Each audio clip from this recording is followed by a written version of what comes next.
Bienvenue sur notre chaîne d'information Afrique 24 Info. Ici, vous avez le meilleur de l'information à temps et à l'heure. N'hésitez pas de vous abonner à la chaîne si cela n'est pas encore fait et surtout d'activer la cloche de notification pour ne pas manquer nos prochaines publications.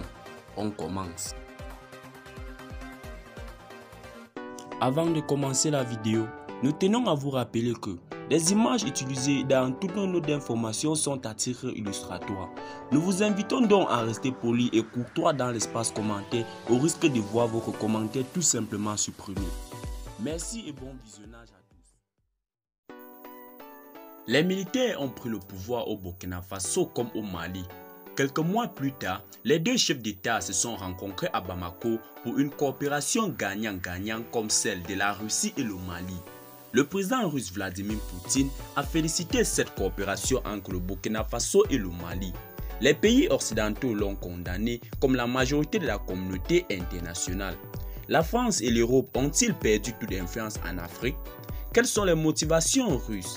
Vladimir Poutine a salué la coopération entre Paul-Henri Sandaogo Damiba et le colonel Assimi Goïta.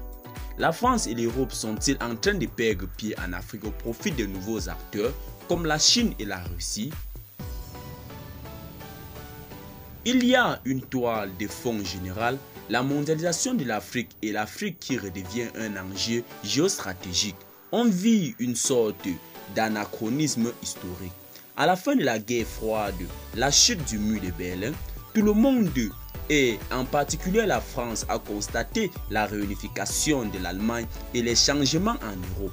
Toutefois, personne n'a pris en compte la mondialisation de l'Afrique. La France a continué à se comporter en Afrique comme si elle était toujours chez elle.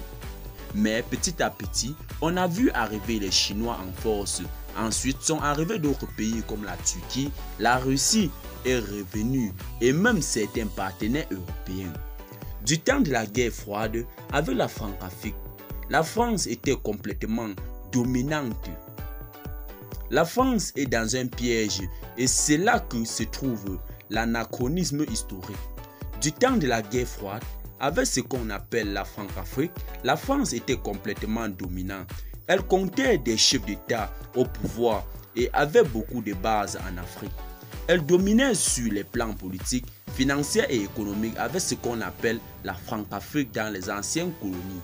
Même ses propres partenaires occidentaux lui laissaient gérer l'ensemble de la politique des prébendes, du pétrole, de l'uranium, etc.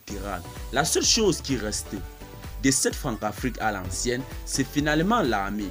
L'armée française apparaît comme étant seule au front, malgré les efforts d'Emmanuel Macron pour l'européaniser. Eh bien les amis, c'est de ce pas dont nous allons nous séparer. Qu'en pensez-vous de cette petite bloc d'informations sur la coopération entre le Burkina Faso et le Mali, y compris la Russie? Laissez-nous vos impressions en commentaire, notamment si vous avez trouvé cette petite bloc d'informations intéressante. Abonnez-vous aussi à la chaîne, activez la cloche de notification pour ne plus manquer nos prochaines vidéos. À très bientôt pour nos prochaines publications. Bye bye.